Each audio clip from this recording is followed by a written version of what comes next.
তোমরা যারা 2027-এ মাধ্যমিক দেবে, ঘাড়ের ওপর তোমাদের সেকেন্ড ইউনিট টেস্ট, এই দ্বিতীয় পর্যায়ক্রমিক ইতিহাস পরীক্ষাতে কোন প্রশ্নগুলো 8 মার্কের জন্য তোমাদেরকে পড়তে লাগবে, কোন প্রশ্নগুলো পড়া থাকলে তোমরা পরীক্ষাতে 8 মার্কের প্রশ্ন হুবহু কমন পাবে, তেমন কিছু ইম্পর্টেন্ট প্রশ্ন আজকের এই ভিডিওতে তোমাদেরকে বলে দেব। পরীক্ষাতে দুটি প্রশ্ন থাকবে 8 মার্কের, একটি প্রশ্নের উত্তর লিখতে হবে। 8টি নম্বর খুব সহজে তুমিও পাবে যদি আজকের এই ভিডিওতে বলা প্রতিটা প্রশ্ন খুব ভালো করে পড়ো। ভাবছো অনেক প্রশ্ন বলে দেবো? না, একদমই নয়। আমরা পরীক্ষাতে যেহেতু দুটি প্রশ্ন থাকবে, সেই দুটি প্রশ্নের জন্য খুব বেশি হলে 4 থেকে 5টি প্রশ্ন বলে দেব। যে 4 থেকে 5টি প্রশ্ন যদি তুমি খুব ভালো করে পড়ো, পরীক্ষাতে 8 মার্কের প্রশ্ন নিয়ে আর তোমার কোনো রকম দুশ্চিন্তা থাকবে না। কাজেই ভিডিওটি মনোযোগ সহকারে শেষ পর্যন্ত দেখো। আমরা যে 3টি অধ্যায় রয়েছে, যে 3টি অধ্যায় থেকে প্রশ্ন পরীক্ষাতে আসবে, সেই 3টি অধ্যায় থেকে অধ্যায় ভিত্তিক প্রশ্নগুলো দেখে নেব। চলো দেখে নেওয়া যাক। এই 3টি অধ্যায় থেকে পরীক্ষাতে 3টি 8 মার্কের প্রশ্ন থাকতে পারে। যে কোনো একটি প্রশ্নের উত্তর তোমাদেরকে লিখতে হবে। আবার কোনো প্রশ্নে 2টি 8 মার্কের প্রশ্ন থাকবে, তোমাদেরকে একটি 8 মার্কের প্রশ্নের উত্তর লিখতে হবে। সো কটি প্রশ্ন তোমরা পড়তে পারবে? আমরা এই ভিডিওতে খুব বেশি হলে 4 থেকে 5টি প্রশ্নের কথা বলে দেব। সেই 4 থেকে 5টি প্রশ্নই যদি তুমি পড়ে রাখতে পারো, তাহলে পরীক্ষাতে হুবহু কমন পাবে। এই সেকেন্ড সাবমিটিভ পরীক্ষাতে 4র্থ অধ্যায় থেকে প্রশ্ন আসার সম্ভাবনা খুবই কম রয়েছে। মানে 8 মার্কের বড় প্রশ্নের কথা বলছি। এখান থেকে 8 মার্কের প্রশ্ন আসার সম্ভাবনা খুবই কম। 4 মার্কের প্রশ্ন নিশ্চিত আসবে। তবে 8 মার্কের জন্য তোমরা 2টি প্রশ্ন এই ভিডিওতে সাজেস্ট করব। তোমরা পারলে একটি প্রশ্ন অবশ্যই পড়ে রাখবে। মহাবিদ্রোহ নিয়ে প্রশ্ন। প্রথম প্রশ্ন, 1857 খ্রিস্টাব্দের মহাবিদ্রোহের প্রতি শিক্ষিত বাঙালি সমাজের কিরূপ মনোভাব ছিল? প্রশ্নটি এইভাবেও আসতে পারে, মহাবিদ্রোহকে ভারতের প্রথম স্বাধীনতার যুদ্ধ বলা যায় কিনা? তোমার উত্তরের সাপেক্ষে যুক্তি দাও। এই 2টি প্রশ্ন মহাবিদ্রোহ নিয়ে দেখে রাখবে, একটি প্রশ্ন পরীক্ষাতে দিয়ে দিতে পারে। আবারও বলছি, এই অধ্যায় থেকে প্রশ্ন আসার সম্ভাবনা এই সেকেন্ড ইউনিট টেস্টে খুবই কম।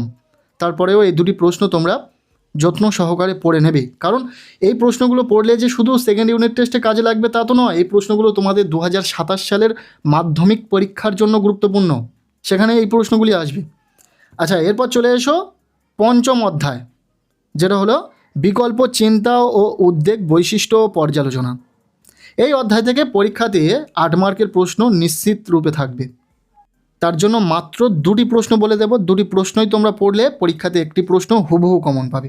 প্রথম প্রশ্ন, রবীন্দ্রনাথের শিক্ষা, চিন্তা ও শান্তিনিকেতন ভাবনার সংক্ষিপ্ত পরিচয় দাও। ভীষণ গুরুত্বপূর্ণ একটি প্রশ্ন, খুব ভালো করে পড়বে। এই প্রশ্নটি একটু ঘুরিয়ে দিতে পারে। প্রকৃতি, মানুষ ও শিক্ষার সমন্বয় বিষয়ে রবীন্দ্রনাথের চিন্তা ভাবনার সংক্ষিপ্ত পরিচয় দাও। খুব ভালো করে পড়বে। আরও একটি প্রশ্ন এখান থেকে দেখে রাখবে, সেটা হলো বাংলায় কারিগরি শিক্ষার বিকাশের সংক্ষিপ্ত পরিচয় দাও। মোটামুটি ইম্পর্টেন্ট থাকলেও খুব বেশি ইম্পর্টেন্ট নয়, হালকা করে একটু চোখ বুলিয়ে যাবে আর কি। এরপর চলে এসো 6ষ্ঠ অধ্যায়, যেখান থেকে 100% পরীক্ষাতে প্রশ্ন থাকবে, 8 মার্কের প্রশ্ন। 20 শতকের ভারতে কৃষক, শ্রমিক ও বামপন্থী আন্দোলন, বৈশিষ্ট্য, পর্যালোচনা। এখান থেকেও 2টি প্রশ্ন বলে দেব, যে 2টি প্রশ্ন পড়লেই পরীক্ষাতে কমন পাবে। প্রথম প্রশ্ন, 20 শতকের ভারতের উপনিবেশ বিরোধী আন্দোলনে বামপন্থীদের ভূমিকা আলোচনা করো। অত্যন্ত গুরুত্বপূর্ণ একটি প্রশ্ন, পরীক্ষাতে এসে গেছে এমন একটি প্রশ্ন, খুব ভালো করে পড়বে। এরপর দ্বিতীয় প্রশ্ন, ভারত ছাড়ো আন্দোলনের কারণ ও গুরুত্ব আলোচনা করো। এটিও ভীষণ ইম্পর্টেন্ট প্রশ্ন এই অধ্যায় থেকে। এই 2টি প্রশ্ন খুব ভালো করে পড়বে। পারলে এই অধ্যায় থেকে একটি এক্সট্রা প্রশ্ন দেখে রাখতে পারো, সেটা হলো 20 শতকের ভারতে শ্রমিক আন্দোলনের বিবরণ। এটা 4 মার্কের প্রশ্ন হিসাবেও আসতে পারে, তাই জাস্ট এটা এক্সট্রা দেখে রাখবে। এই কটি প্রশ্ন 8 মার্কের জন্য তোমাদেরকে সাজেস্ট করলাম 3টি অধ্যায় থেকে।